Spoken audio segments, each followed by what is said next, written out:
Live from New Delhi, you're watching DD India News Hour, India's voice to the world. I am Deepika Mehtu, and coming up in the next 1 hour. Venezuela on edge as national election results fuel discontent and violence on the streets. Organization of American States to hold a meeting as many Latin American leaders reject results. US President Joe Biden calls for major Supreme Court reforms to restore trust in the court, decries Trump immunity ruling. We've had term limits for presidents of the United States for nearly 75 years after the Truman administration. And I believe we should have term limits for Supreme Court justices of the United States as well. United States races to avert a full-blown war between Israel and the Hezbollah, leads diplomatic dash to deter Israel from striking Beirut in response to attack on Golan Heights. India's Prime Minister Narendra Modi to address Journey Towards Viksit Bharat, a post-Union Budget 2024-25 conference in New Delhi today. And in sports, India hopes to increase its medal tally at Paris Olympics. Shooting stars Manu and Sarabjot Singh to fight for bronze medal in 10-meter air pistol mixed team event.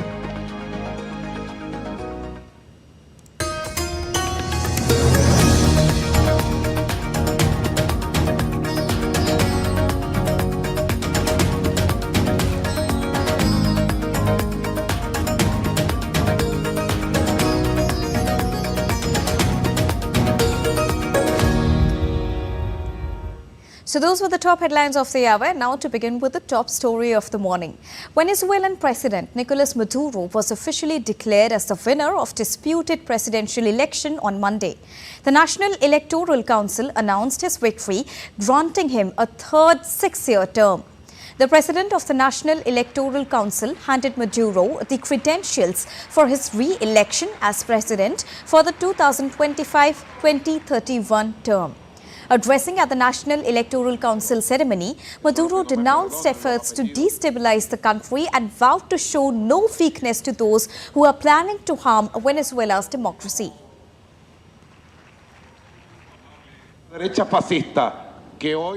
Today they are rehearsing the first failed steps to destabilize Venezuela and to impose again a mantle of aggression and harm on Venezuela, a sort of Guaido 2.0 movie. But I say to the plotters, to those involved, and to those who endorse this operation against Venezuelan democracy, that we already know the movie, and this time there will be no weakness.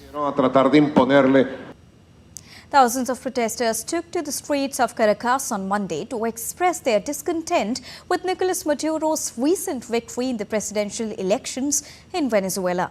Men and women showed their rage by burning barricades, blocked roads and banged pots and pans in various neighborhoods, accusing Maduro of fraud. Authorities deployed riot police to douse the chaos by shooting tear gas at them. Protesters marched on the iconic Francisco de Miranda Avenue with hopes to reach the government palace, but the National Guard stopped them from reaching the palace. Organization of American States are all set to hold a meeting as many Latin American leaders reject the results.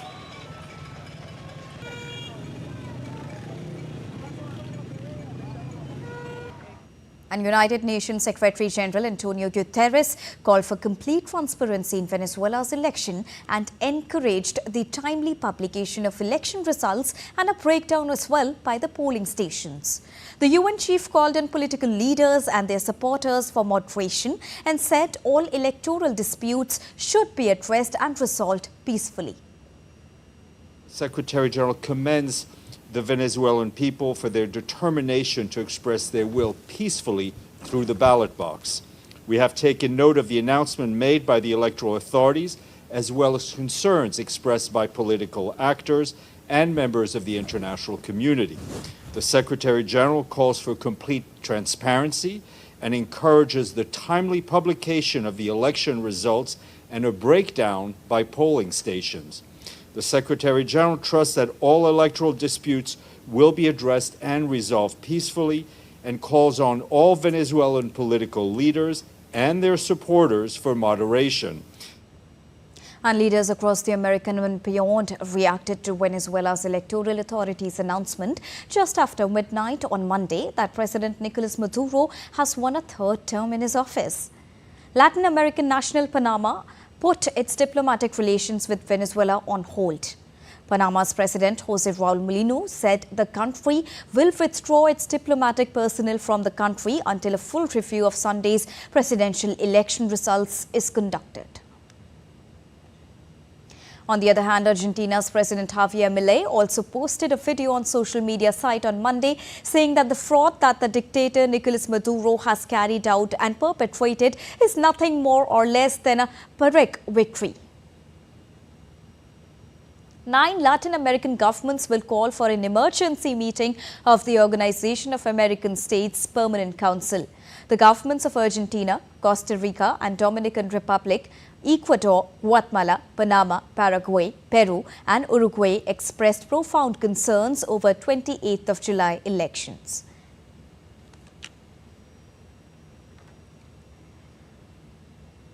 US President Joe Biden is calling for changes to the Supreme Court, including term limits for justices, an ethics code, plus constitutional changes to prevent complete presidential immunity. Now it comes following the highest court's opinion on Donald Trump in the election interference case. That means presidents get immunity for official acts. Caroline Malone reports from Washington on this. US President Joe Biden has proposed a constitutional amendment to stop blanket immunity for presidents and several top court changes that would give justices on the top bench term limits and an enforceable ethics code. My fellow Americans, based on all my experience, I'm certain we need these reforms. We need these reforms to restore trust in the courts, preserve the system of checks and balances that are vital to our democracy. There are also common sense reforms that a vast majority of the American people support, as well as leading constitutional law scholars, progressives and conservatives. I look forward to working with the Congress to implement these necessary reforms. Biden spoke about the suggested reforms while in Austin, Texas on Monday, marking the 60th anniversary of the Civil Rights Act, with an address at the Lyndon Baines Johnson Presidential Library at the University of Texas. His proposed changes come after the Supreme Court ruled in former President Donald Trump's case that he would be immune from prosecution for, quote, official acts. That will push the decision back to lower courts and delay the start of a Trump federal criminal trial even further. And after a number of bribery and political imagery scandals also involving top court justices. Well, Republicans have spoken out against the suggested changes. Speaker of the House, Mike Johnson, said it was a proposal by Biden to, quote, delegitimize the court. And he said the changes would not be considered by his chamber, which he and his party control. Well, this dangerous gambit of the Biden-Harris administration, he said, is dead on arrival in the House. Well, the Republican National Committee has also said it's a scheme to pack the Supreme Court with far-left radical judges. But any proposed changes to the Supreme Court would have to be approved by members of Congress, and any constitutional changes would need to go through individual states. Caroline Malone in Washington for DD India. US Vice President Kamala Harris's campaign has raised $200 million since President Joe Biden dropped out of the race and endorsed her, according to her team. The campaign says it has 170,000 new volunteers and the momentum and energy for the vice president is real, according to its communications director. Now, it comes after a weekend of campaigning for both Harris and former President Donald Trump as the US presidential election draws closer. Sally Patterson reports from New York. Kamala Harris's presidential campaign says it saw a historical weekend of action in the US state of Nevada in an effort to reach 50,000 voters. While the US vice president seems to already be enjoying a strong backing in her party, the Democrats still need to officially select her. The Democratic National Convention is coming up in August. Now, Harris also needs to pick a running mate, something Gretchen Whitmer, a Democratic campaign co-chair, says is likely to happen in the next 6 or 7 days. On Sunday, a new poll showed astronaut-turned-Arizona Senator Mark Kelly was the potential candidate seen most favourably by voters. Meanwhile, Donald Trump says he will participate in a victim interview with the FBI about his attempted assassination, a bureau official told reporters on Monday. The FBI has already conducted hundreds of interviews and requested information about the suspect, Thomas Matthew Crooks. His motive remains unknown. The failed assassination hasn't kept Trump off the campaign trail, though. In fact, he's vowed to return to outdoor rallies and says the Secret Service will, quote, step up their operation to protect him. Last week, the former president sparked concern and confusion when speaking at a conservative convention. He addressed Christians directly, saying if they vote for him this November, in 4 years, you won't have to vote again, he said. We'll have it fixed so good you won't have to vote. Sally Patterson in New York, reporting for DD India. As announcement of Kamala Harris being formally nominated as Democratic presidential candidate for the 5th of November upcoming election is coming close, she's facing a new challenge. The challenge of getting a running mate for her who would be the Vice President of America if Harris happens to win the presidential polls. Now, till now, she's not got any one of them. Two of the probable choices are North Carolina Governor Roy Cooper and Michigan Governor Gretchen Whitmer. They've told they will not be her running mate. Both of them want to remain as the governors of their respective states. Others who are now being considered as potential picks include Kentucky Governor Andy Beshear, U.S. Senator Mark Kelly of Arizona, and Minnesota Governor Tim Walz. Running mate for Harris is important as she has to face the challenge of outspoken contender Donald Trump, who does not hesitate to question Harris's origin and ideology, and a running mate might balance the tilt of the voters. Staying in the U.S., former U.S. President Donald Trump has agreed to be interviewed by the FBI as part of its investigation into the assassination attempt at his rally in Pennsylvania earlier this month. Despite poring over mountains of evidence, investigators are yet to determine a motive to explain why a 20-year-old shooter, Thomas Matthew Crooks, opened fire on the 13th of July. Meanwhile, the investigating team have revealed the 20-year-old was spotted by a local SWAT team more than 90 minutes before the shooting, which is much earlier than previously thought. Multiple investigations have also been launched into what went wrong in securing Butler Fair showgrounds on the 13th of July. Secret Service Director Kimberly Cheetle has already resigned after admitting failures. Now, in an effort to disrupt Kamala Harris' campaign's momentum, as the Democratic Party has coalesced around her following President Biden's abrupt decision to leave the race. Republican presidential candidate Donald Trump's campaign will launch a $10 million advertising blitz in 6 battleground states this week as it tries to counter a surge of voter enthusiasm and donations for his Democratic rival Kamala Harris. It is Trump's biggest ad buy since January, when he was fighting off Republican rivals for the party's nomination. Future Forward, a Democratic Power PAC, said it is launching a $50 million effort to back Harris in Arizona, Georgia, Michigan, Nevada, Pennsylvania and Wisconsin, the 6 states seen as pivotal to deciding the election results because their voting preference can swing either of the ways. On the other hand, Harris's campaign said on Sunday that it raised $200 million in new campaigning funds last week only.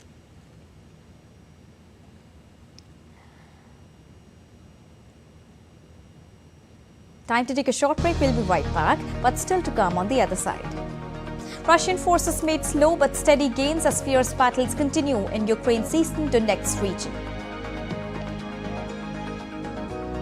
UK police arrest man after at least 8 stabbed in northwest England. And huge dragonflies cause destruction in Rhode Island.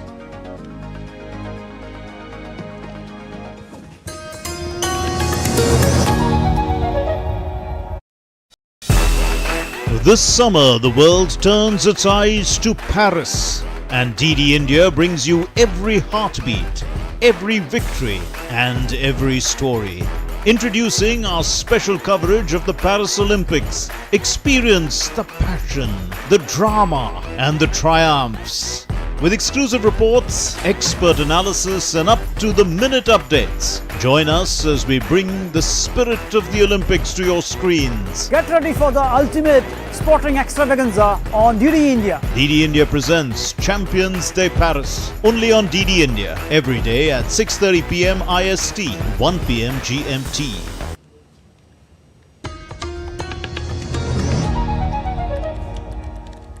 Welcome back after that short break. You're watching DD India News Hour with me, Deepika.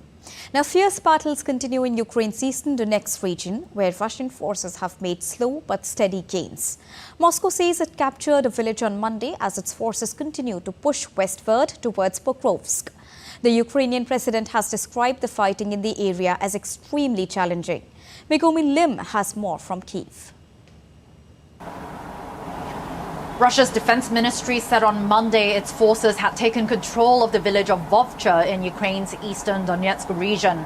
Now, Ukraine has not officially confirmed losing this village, but Deep State Map, which is an open-sourced map, reflected those advances. Now, the capture of Vovcha comes after Russian troops said it had taken control of the nearby villages of Prorez and Yevgenivka over the weekend, just 30 kilometers east of Pokrovsk. Russian forces have been trying to reach Pokrovsk, which is a strategically important city for the Ukrainian military. It is a transport hub that lies on a main road that serves as a key supply route to other Ukrainian frontline towns like Chasiv Yar and Konstantinivka. Ukrainian President Volodymyr Zelensky described the situation there as, quote, extremely challenging. And Ukraine's armed forces said in a battlefield update that the fighting on the Pokrovsk front was the fiercest anywhere in the east of Ukraine. According to their report, Kyiv's troops had fought off 52 Russian assaults over a span of 24 hours. President Zelensky, meanwhile, visited Vovchansk on Monday, a frontline city in Ukraine's northeast Kharkiv region, just 5 kilometers from the border with Russia. It was once home to about 17,000 people, but is now largely turned to rubble after Russia mounted a ground offensive against the region in May. Attacks against Ukrainian cities have also continued. Ukraine said it shot down 9 out of 10 Shahid drones launched by Russia overnight on Monday, as well as a Kh-59 missile. Explosions were reported in the eastern cities of Kryvyi Rih and Sumy and the region of Kharkiv. Megumi Lim in Kyiv reporting for DD India. The United States is leading a diplomatic dash to deter Israel from striking Lebanon's capital Beirut in response to a deadly rocket attack on the Golan Heights. Washington is racing to avert a full-blown war between Israel and Hezbollah after the attack on the Israeli-occupied Golan killed 12 youths at the weekend. Israel and the US have blamed Hezbollah for the rocket strike, though the group has denied responsibility. Lebanon's Deputy Parliament Speaker Elias Bausab has been in contact with a US mediator since Saturday's Golan attack. Israel wants to hurt Hezbollah but not drag the region into all-out war. So far, Israel has not made any commitment to avoiding strikes on Beirut, its suburbs or civil infrastructure. White House has defended Israel's right to respond to the Golan strike but asserted that nobody wanted a broader war.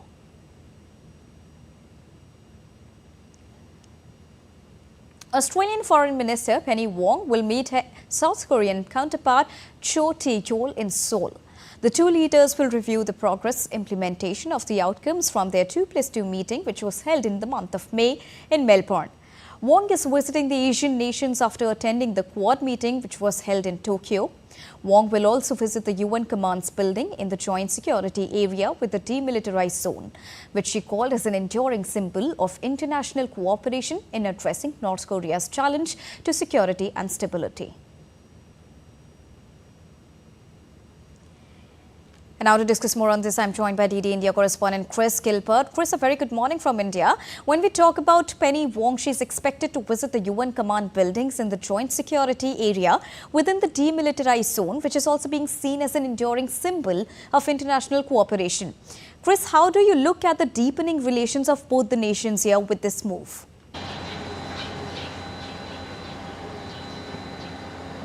Well, the two countries say that they are very close friends. They do share a comprehensive strategic partnership, and they're looking to build on that all the time. And the fact that South Korea and Australia, well, Australia is the only country that South Korea holds 2+2 talks with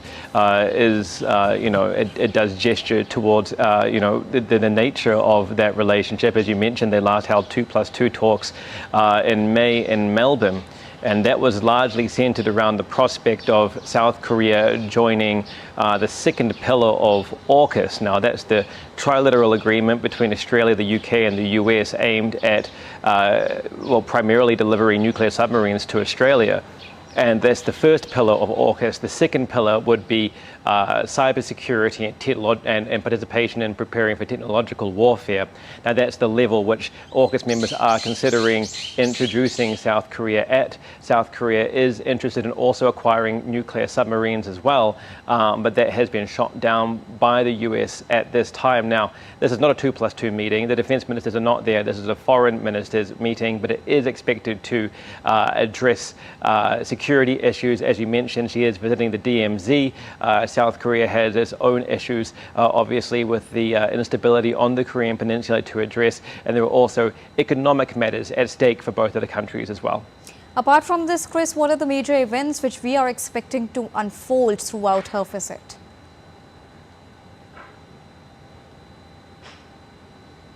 Well, there is the visit to the DMZ, as we mentioned, but the main focus is going to be on bolstering that comprehensive strategic partnership. And a big point for Penny Wong is potentially going to be selling rare earths. That is Australia's main objective with its aligned partners at the moment, has rare earths, lithium, cobalt, and other precious minerals become an increased heightened demand due to the green energy transition, which is supposedly underway and heightening every year. Australia is looking to be the Indo-Pacific's friendly neighbourhood vendor of these rare earths. In fact, Western Australia, its government signed a memorandum of understanding with the South Korean government agency just earlier this week for the exploration of so-called green hydrogen for export. And so South Korea is very interested in these rare earths as well for its own semiconductor industry. It's currently one of the world leaders for the production of semiconductors. To keep that up, it needs these resources. So that's also very high on the agenda, as well as Australian participation going forward in the Indo-Pacific and for South Korea's interests, securing the Korean Peninsula in particular. All right, thank you so much, Chris, for joining us and bringing a rounded perspective on the ongoing bilateral meeting and their relationship. Moving on, amid escalating tensions in the South China Sea, the Philippines and the US are holding 2+2 talks in Manila. US Secretary of State Antony Blinken and Defense Secretary Lloyd Austin will also meet their Filipino counterparts. Earlier, the two leaders met Philippines President Ferdinand Marcos Jr. on Tuesday. The Filipino president told the US cabinet secretaries Blinken and Austin that regular engagements between Manila and Washington were needed to ensure agile responses to his country's maritime tensions with China. Marcos also greeted Secretary of State Antony Blinken and Defense Secretary Lloyd Austin at the Malacang Palace on Tuesday morning ahead of meetings with their Filipino counterparts, which is the first such meeting hosted by the Philippines.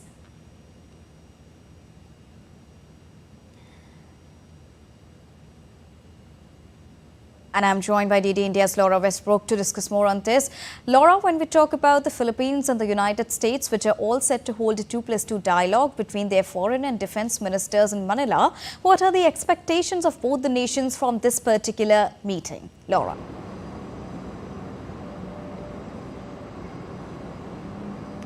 Yes, the U.S. Secretary of State and his Defense Secretary, they've been making this tour of Asia, and they're now in Manila to meet with their Filipino counterparts. They will be holding a press conference later this afternoon, and we are expecting an announcement on a military arrangement between these two countries that could be, according to reports, about $500 million in military funding to boost the Philippines' defenses. This includes funding for the Philippines' naval operations. This all really centers around concerns about the South China Sea and what the Philippines and the United States see as China's increasingly assertiveness in this disputed waters. According to under the Philippine President Marcos Jr., we have seen a more assertive Philippines, which has been growing closer to the United States. They have been bolstering their military exercises recently.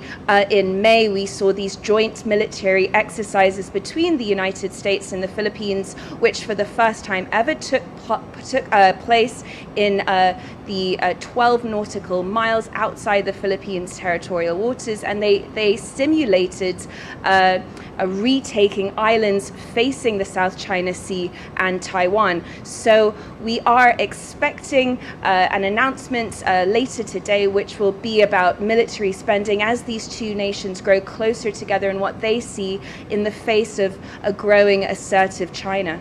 And considering this 2+2 meeting, what sort of a message is it going to send Beijing? We know that there are tensions in the South China Sea. Laura.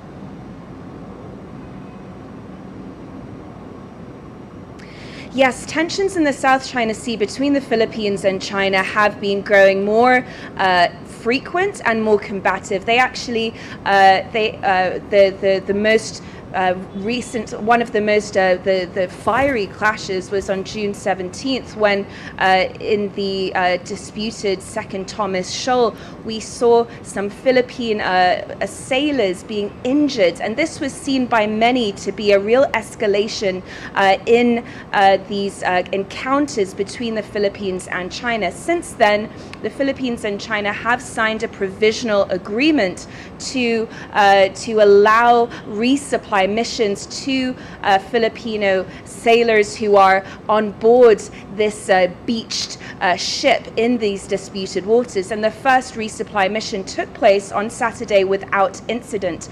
But this is a fragile agreement, and on Monday we saw Japan and the United States announcing its own defense agreement, and the United States and Japan said that they were seeing increasingly provocative behavior by Beijing in the South China Sea. Beijing has responded, and it said that this is a malicious. These are malicious actions that in response to what Japan and the United States have said, and it's called its activities normal naval and military operations. So it's really refuted those allegations. But this is a really important and strategic waterway. Trillions of dollars pass through it every year, and so who controls it is really at the heart of this. All right, thank you so much, Laura, for joining us and bringing us a rounded perspective on the 2+2 meeting. Moving on, now the UK authorities say that 2 children were killed and 9 injured by a knifeman in an attack in northwest England. 6 of the children remain in critical condition, as well as 2 adults. Merseyside police says it believes the injured adults were bravely trying to protect the children being attacked. Stuart Smith reports from London. The children were attending a Taylor Swift-themed yoga dance workshop for kids aged 6 to 10 when a teenager entered the building and stabbed them. The regional police force says it's still making inquiries to attempt to find a motive for what it's calling a tragic incident, but it's not being treated as terror-related. I'm here to advise that 2 children have died as a result of the injuries sustained in this morning's knife attack. 9 other children have been injured, and 6 of them are in a critical condition. All those injured have suffered stab wounds sustained during the attack, and 2 adults are also in a critical condition after being injured during the incident. The 17-year-old, who was arrested at the scene by armed police, was found with a knife which he had used to stab children and 2 adults as well. He was living near the seaside town of Southport, near the English city of Liverpool in England's northwest. Arch rivals Liverpool and Everton football clubs posted a joint statement on social media, sending their support to those affected by the mass stabbing. After the calls for help came in, 13 ambulances and helicopters were dispatched, taking the injured to 3 hospitals, including a specialised children's hospital. A former Merseyside police inspector told a British broadcaster there are still a lot of unanswered questions and that gathering evidence may take some time. Stuart Smith in London, reporting for DD India. Time to take a short break, but still to come on the other side. India's President Draupadi Murmu to undertake a 3-state visit to Fiji, New Zealand and Timor-Leste on the 5th till the 10th of August. Hundreds fear trapped as massive landslides hit Kerala's Wayanad. And protests continue in New Delhi's old Rajendra Nagar after bodies of 3 UPSC aspirants retrieved from the basement of the coaching centre.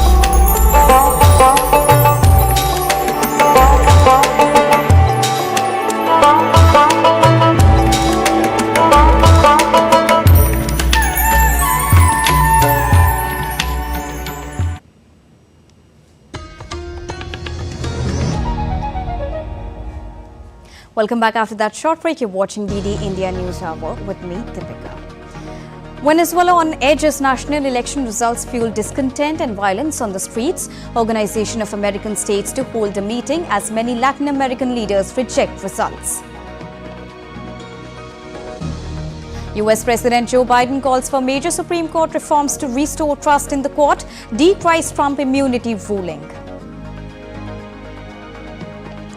India's Prime Minister Narendra Modi to address Journey Towards Viksit Bharat, a post-Union Budget 24-25 conference in New Delhi today.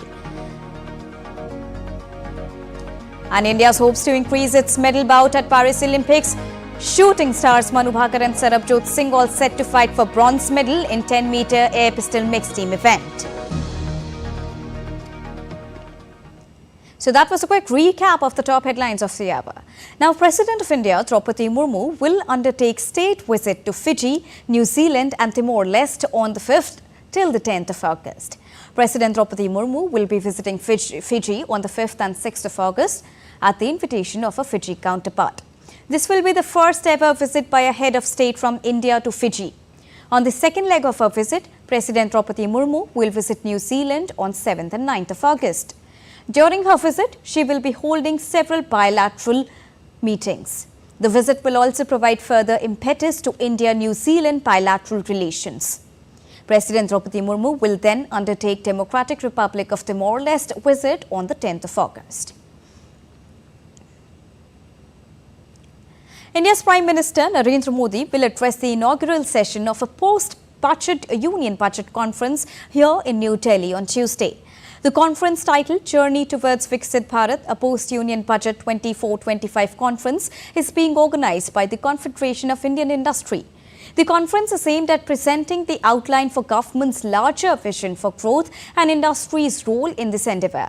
More than 1,000 participants from industry, government, diplomatic community, think tanks among others will attend the conference in person, while many would connect from the various CII centres across the countries and overseas. Now, massive landslides struck hilly areas in southern state of Kerala's Wayanad district early on Tuesday, leaving hundreds of people feared to be trapped. So far, 8 bodies have been recovered from the debris. The Kerala State Disaster Management Authority has said that Fire Force and NDRF teams have been deployed to the affected areas, with an additional NDRF team en route to Wayanad.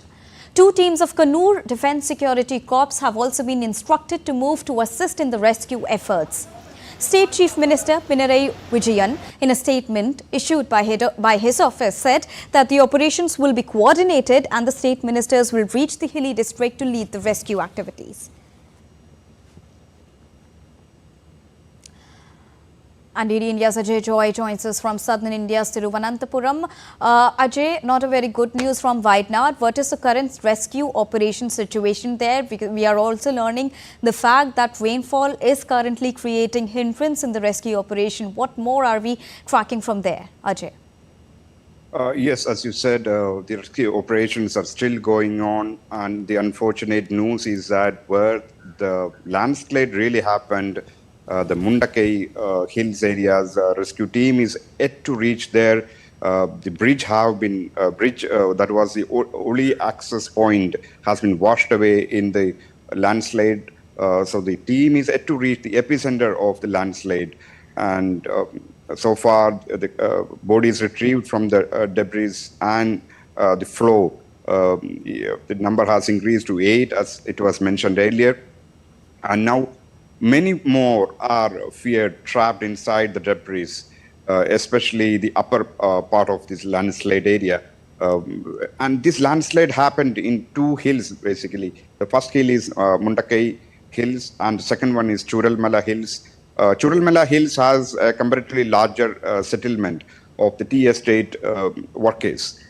So this area a little bit remote as far as transport is concerned, and the area has been suffering from extreme rainfall since yesterday, and this has resulted in the tragedy, and the numbers we are yet to assess, but some reports say that at least 250 houses are feared trapped inside the debris. How many have escaped, how many are yet to be rescued, the numbers we are yet to confirm so far from the district, but at present an NTRF team is already in the location, in Churalmala location. They are, as I told earlier, the rescue team, the fire and rescue team, NTRF, they are yet to reach the other side where the actual landslide happened, and they are waiting for, most probably for the Defence Security Corps to set the temporary bridges so that the team can cross over to the worst affected areas.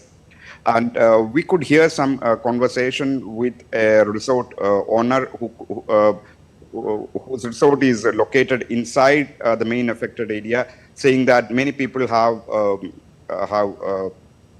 sought refuge in that particular area, and most of them are safe, although with some major injuries.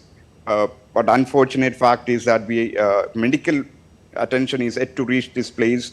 And it's hoped that once the helicopters are sprung into action in this area, 2 helicopters have already started from Air Force Base, so it will soon be reaching this particular area. With that, we will be able to assess the situation, the real situation there, and the rescue operation will happen in its meaningful manner in the worst affected area. But the other area, the Churalmala area, it is still happening, and rescue operations are still happening, although minor. All right. So the rescue operation is currently underway. The coordinated efforts are being taken care by several authorities so that the desired need and the medical assistance can reach at the spot as early as possible. That was Ajay Roy bringing us the latest. Thank you so much, Ajay, for joining us. Now, staying on weather updates, the India Meteorological Department has predicted that active monsoon conditions are now expected to cover most parts of northwest India in the next couple of days. Moreover, rainfall activity is also expected to increase its intensity in eastern part of the country from 30th of July. The weather agency has also issued an orange alert for East Rajasthan, Madhya Maharashtra or the Middle Maharashtra, Konkan, Goa, Gujarat, Saurashtra and Kutch. Extremely heavy rainfall has also been predicted in Tripura, Nagaland, Mizoram and Manipur from 30th of July. Jharkhand can also get an isolated rainfall at different places on the 31st of July. The IMD has further issued red alert indicating extreme rainfall in 5 northern districts of Kerala. And now to discuss more on this, I'm joined by DD India's Parth Pandya, who's joining us from Western Indian city of Ahmedabad. Good morning, Parth. When we talk about the current situation, red alert has already been issued. What is the latest that you are tracking, and especially when we talk about the kind of arrangements to face such an extreme situation, Parth? See, as you rightly mentioned in your anchor, that since last 5 to 7 days, Gujarat has recorded a significant amount of rain in the special parts of the southern Gujarat region, especially if we talk about the Surat, Tapi, Valsad, Dang and Narmada district. Moreover, along with the Saurashtra's Botad, Gir Somnath, Bhavnagar has also recorded good amount of rain, significant rain is there. As you can see behind me, I am standing right now at Ahmedabad. Since last 12 a.m. Yesterday night till 6 a.m. today, more than 4 to 5 inches of rain has been recorded by the administration. See, there are 3 systems right now acting over northeast Arabian Sea. The number one is cyclonic circulation, another is the off-shear trough and the shear zone of the Arabian Sea, leading to a very good amount of rain in the all over the region of the Gujarat. So watching this, IMD has issued more 3 to 5 days very heavy rain prediction over all over the Gujarat. If we talk about the reservoir capacity, 52% of reservoir are in the red alert zone, and the lifeline of Gujarat, that is the Sardar Sarovar Dam, has recorded 57% of rain, 57% of accumulation of water has been there. Till date, almost 55 to 58% of monsoon, the rain has been recorded in the Gujarat.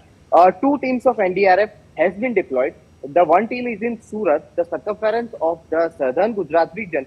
So in any harsh condition, it can reach anywhere in the southern Gujarat. And another team is in Rajkot right now. Rajkot, the epicenter of the Saurashtra region. So they can reach anywhere when it is necessary. If we talk about last 24 hours of rain, Mahisagar, Mehsana, Sabarkantha, Banaskantha, etc. region, the pockets of Gujarat recorded almost 8 to 9 inches of rain, which is very much significant. The minister also took the visit of the Sabarkantha and Banaskantha region yesterday.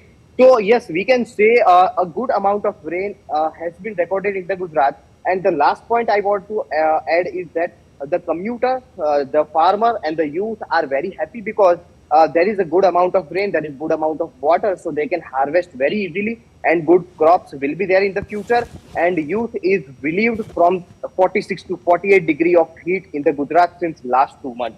All right, thank you so much, Parth, for joining us and bringing that mixed update, good as well as bad, on weather conditions there prevailing in Ahmedabad. Now, hundreds of students staged a protest in the national capital's old Rajinder Nagar area after bodies of 3 UPSC aspirants were retrieved from the basement of the coaching centre. Meanwhile, on Monday, the Ministry of Home Affairs has established a committee to investigate the tragic incident at a coaching centre in old Rajinder Nagar of New Delhi. The committee will identify the causes, assign responsibility and also recommend measures, along with proposing policy changes, submitting its report within 30 days. The Delhi police have also arrested 5 people in the case, including the owner of the basement coaching institute.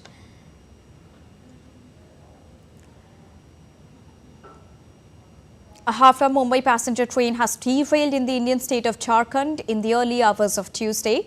The incident occurred between Rajkharswan West Outer and Barambu in the Chandrapur division. District officials said that 2 persons were dead and more than dozens were injured. According to the Indian Railways, all injured have been given first aid by the railway medical team. Relief and rescue operations are currently underway at the site of the train accident near Chakradharpur. On the other hand, the routes of many important trains have also been changed and diverted.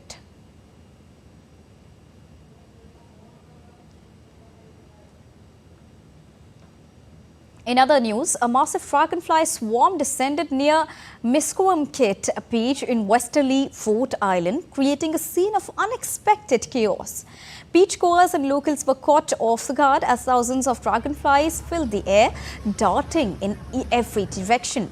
The swarm, while generally harmless, led to a flurry of reactions from the public. The dense presence of dragonflies disrupted normal activities as people struggled to navigate throughout the swarm or sought cover indoors.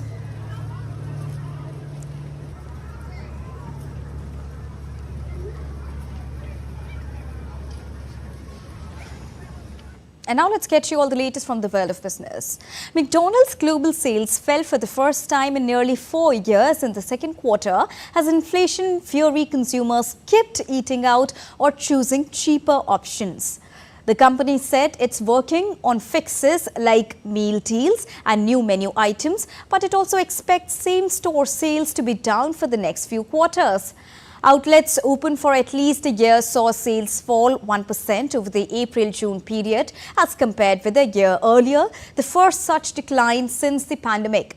The drop came despite the hamburger chain offering money-off deals to try to win back cost-conscious customers.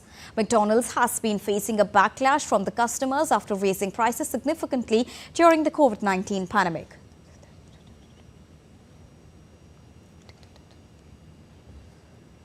The Nigerian government has slapped a $220 million fine on social media giant Meta for data appropriation. That's when the companies use the data of individuals for financial gain without their consent or compensation. The company that owns Facebook, WhatsApp and Instagram violated the data of Nigerian users, according to the government. Tese Makande reports. Take a look. A Nigerian government probe into Meta's activities spanned 2 years, after which it established that the company had violated the data of users for years. Many Nigerians are unhappy at the revelations, saying data breaches have consequences.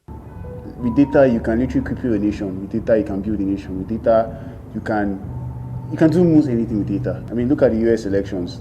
That was like a few years ago, how it was really polarized because of how Facebook or Meta, Facebook back then, handled data around the election and so many other things, and also Twitter and the rest of all the social media platforms. So yes, it is something that we need to take seriously. Most of this information are actually linked.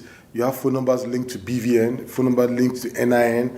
You receive calls from strangers telling you to provide certain OTP, certain numbers, and before you know, you are losing money from your personal account, your bank account. According to online data platform Data Repertoire, there are 37 million social media users in Nigeria. All of them have Facebook accounts. 12.4 million of them have Instagram accounts, while 10.6 million of them have WhatsApp accounts. The Nigerian government says Meta appropriated the data of users without their consent between May 2021 and December 2023 in contravention of the country's data protection law. Nigeria's Federal Competition and Consumer Protection Commission says the fine against the company is in accordance with the legal framework for the protection of personal information of people in the country. Communication experts say compromising the data of users has implications. They want the government to continuously keep an eye on the platforms to ensure the privacy breaches do not occur again. Going forward as well, the government should continue to ensure that the data of Nigerians is being protected. We are very exposed and we cannot even determine to what level we are exposed. So yes, we believe that the government should continue and would continue to ensure that we are protected. Meta has argued that it explained their operations to users all over the world back in 2021 and therefore disagrees with the Nigerian government on the fine. It says it to be appealing against it. The Nigerian government, though, insists it will continue to protect its citizens online. Tassim Akende in Jos reporting for DD India. All right, moving on now, let's get you all the latest update from Paris Olympics 2024. India will hope to increase its medal tally at Paris Olympics on Tuesday, and shooting stars Manu along with Sarabjot Singh will fight for a bronze medal in 10-meter air pistol mixed team event. On the other hand, hockey and badminton stars will also be in action on day 4 of Paris Olympics. DD India's Narayan Singh brings us more. Take a look. On day 4 of the 2024 Paris Olympics, Indian athletes are set to showcase their prowess across various events. Manu Bhaker, who won India's first medal at these games in the women's 10-meter air pistol event, aims to secure her second by competing in the 10-meter air pistol team event with Sarabjot Singh. The Indian men's hockey team, coming off a hard-fought draw against Argentina, will face Ireland team in their next match. And talking about archery, Dheeraj is slated for the men's individual event, while Bhajan Kaur Ankita may encounter each other in the women's individual elimination round. And again, coming to shooting, where shooter Prithviraj Todaman will look to improve in men's trap shooting qualification as Rajeshwari Kumari and Shreyashi Singh commence their campaigns in the women trap shooting qualification. Talking about boxing, we will see three Indian contenders: Amit Pangal in men's 51 kg category, Jasmine in 57, and Preeti Pawar in her women's 54 kg bout. Meanwhile, the men's doubles, the badminton duo of Satwik and Chirag will vie for the top spot in the group against Indonesia. In rowing, Balraj Panwar is in men's singles, that is sculls event, while Anush Agarwala competes in the equestrian individual dressage qualification event. With a packed schedule, Indian athletes are geared up for an exciting and potentially medal-winning day here in Paris. Now, India's duo of Manu and Sarabjot are eyeing on an Olympic medal as they are all set to represent India in a bronze medal match of 10-meter air pistol mixed team event. Our next report gets you more details on it. Take a look. India's medal account at the ongoing Paris Olympics was opened by Indian shooter Manu Bhaker, who bagged a bronze medal in 10-meter air pistol event. And now, confident Manu has once again placed herself in contention for a second Olympic medal as she combined with Sarabjot Singh to make the bronze medal playoff in 10-meter air pistol mixed team event. Manu Bhaker and Sarabjot Singh finished with a total of 580 to make it to the medal round, which is to be held on 30th of July. Let's now take a look at their journey so far. Manu, who hails from Haryana, started her journey at the age of 14, while Sarabjot, who hails from Ambala, keenly got involved in the sport in the year 2014. Manu's first great achievement came in 2017 when she stunned Hina Sidhu at National Shooting Championship, while Sarabjot got his first gold in 2019 at Junior World Championship. Manu has been unstoppable since then as she added an Olympic medal to her name, becoming the first female ever to bag a bronze in 10-meter air pistol event in Olympics, whereas Sarabjot is eyeing to script history alongside Manu, who added 2 medals to his kitty in 2022 edition of Asian Games. Now both Manu and Sarabjit are getting financial assistance from the government under Target Olympic Podium Scheme or the TOP scheme and are confident of bagging glory for the country at the prestigious event. Sports Desk, DD India. Star Indian paddler Manika Batra created history on Monday night as she became the first ever Indian table tennis player to qualify for the last 16 at Paris Olympics. Manika recorded a commanding 11-9, 11-6, 11-9, 11-7 victory against her French opponent Pritika Pavade in Paris. 18-seed Manika Batra showed complete dominance throughout the game without dropping a single set. Batra will next face either Hong Kong's China Zhu Qingzhou or 8th-seeded Japanese player Miu Hirano.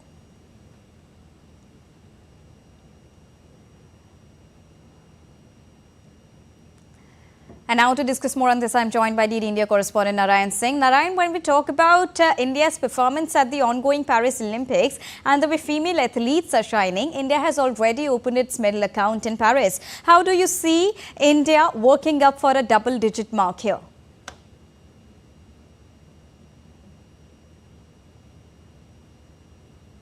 Paris Games, we can say that Manu Bhaker has already opened the account for India, and today another medal prospect is there where Manu Bhaker will pair with Sarabjot Singh in the mixed team event of the 10-meter air pistol, and we can hope that from Manu and Sarabjot another medal is there for India. And talking about the upcoming events in shooting, where Sixth Kaur Samra will be there, Asha Singh will be there, Aishwarya Pratap will be there, and Vijay Veer Sidhu will be there. So many more names are there who can win medals for India, especially we are expecting 3 or 4 medals from our young shooters, and the kind of performance they delivered in the past in the World Cups, in the World Championship. Definitely we are hoping that they will do that thing here in Asian Games also. Our shooters created history by winning maximum numbers of medals in the history of the Asian Games, and if shooting is doing well here, we can hope that India can touch that double-digit mark and broke the record of the Tokyo Games where India won 7 medals. And apart from that, in badminton, from Satwik Sairaj, and Chirag Shetty. We are hoping a medal. Even they are so talented and they have consistently performed in the various mega events, whether it is World Championship medal, whether it is Thomas Cup or the Super Series event. Everywhere they have won, and now it's time to win a Olympic medal for the badminton duo, and we are hoping that they can also improve the medal tally for India at this edition of the Olympics. And talking about Neeraj Chopra, we know that what kind of performance he has delivered in the past, winning the gold medal at the Tokyo Games and winning the World Athletic Championships. These are not very, we can say that very easy feats. Such achievements are done by the players who comes once in a generation. So we are hoping from there also Neeraj Chopra can bring medal again for the India and can defend his gold medal that he won at the Tokyo Games. And we can also say that the way Kishore Jena is performing in javelin along with Neeraj Chopra, the way they finished 1-2 at the podium in the Asian Games, here also in Tokyo they can replicate that feat. Talking about other events, especially in boxing, Amit Pangar, and in the women's category, that Nikhat Zareen can also win medals for India here. So all in all, there are many medal contenders for India here, and we are hoping that everything goes well, especially in the shooting. Definitely, this Indian contingent can touch the double-digit mark and even can cross that mark here at the Paris Games. Fingers crossed for that, Narayan. Thank you so much for joining us. And now there's a breaking news just coming in. India's Prime Minister Narendra Modi has expressed grief over Wayanad landslides in southern India. Taking to social media platform X, Prime Minister Narendra Modi wrote, and I quote his statement here, "Distressed the landslides in parts of Wayanad. My thoughts are with all those who've lost their loved ones and prayers with those injured. Rescue operations are currently underway to assist all those affected." Spoke to Kerala CM Sri Pinarayi Vijayan and also assured all possible help from the centre in the wake of the prevailing situation there, unquote.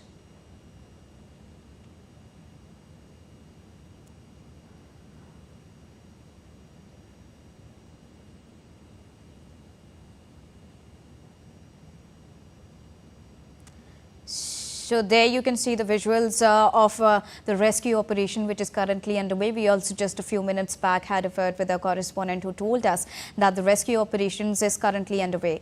And not only this, the Prime Minister has also announced an ex gratia of 2 lakh rupees from PM National Relief Fund for the next of kin of each deceased in the landslides in parts of Wayanad.